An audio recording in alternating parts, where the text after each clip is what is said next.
Hello everyone, આજે મને uttapam south Indian કોઈ વસ્તુ ખાવાની ઈચ્છા થઈ તો મેં આજે ઉત્તપમ બનાવ્યા છે કોરિએન્ડર, ગ્રીન ચીલી અને રેડ ચીલી પાવડર સ્પ્રેડ કરીને. ઘણા સરસ અને ટેસ્ટી બન્યા છે. તો રેસીપી શેર કરું છું, તમે લોકો પણ ટ્રાય કરજો. તો એના માટે સૌપ્રથમ જે પ્રોસેસ કરી એની જાણકારી આપી દઉં. સૌપ્રથમ મેં 2 વાટકી ચોખાનું માપ લીધું છે અને 1 વાટકી અડદની દાળ લીધેલી છે. બંનેને 1 લોટો પાણી નાખી પહેલાં વોશ કરીને પછી પલાળી દીધા છે. ત્યારબાદ જો પલાળાઈ જાય ત્યારે જો આવી રીતના બની જાય છે, એકદમ ફૂલી જાય છે, ફ્લફી થઈ જાય છે. હવે આ જે પલાળી ગયેલા જે અડદની દાળ અને રાઈસ છે, આવી રીતના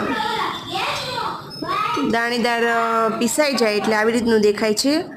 જુઓ, થોડુંક દાણેદાર પીસવાનું હોય છે, એકદમ સ્મૂથ ગ્રેવી નથી કરવાની.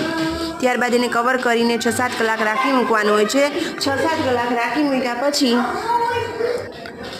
એને એકદમ મિક્સ કરી લેવાનું છે. તેમાં થોડુંક જરૂર પ્રમાણે સોલ્ટ એડ કરવાનું છે અને જુઓ, સોલ્ટ એડ થઈ ગયા પછી સ્મૂથ આવી રીતનું ઘાટું બેટર તૈયાર થઈ જાય છે. હવે આ બેટરને એક પેન ઉપર આપણે સ્પ્રેડ કરવાનું છે. ઉત્તપમ સ્ટાઇલ આપણે કહીએ કે બનાવવાનું છે.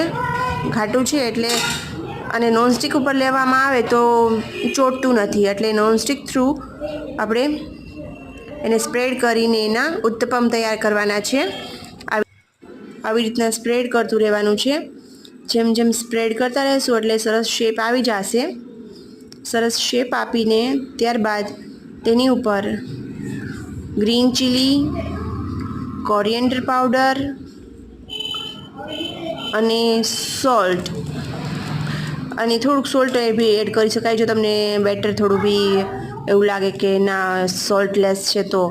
અને ત્યારબાદ એની ઉપર જે રેડ ચીલી પાવડર મેં સ્પ્રિંકલ કર્યું છે તે તમે સ્પ્રિંકલ કરી શકો.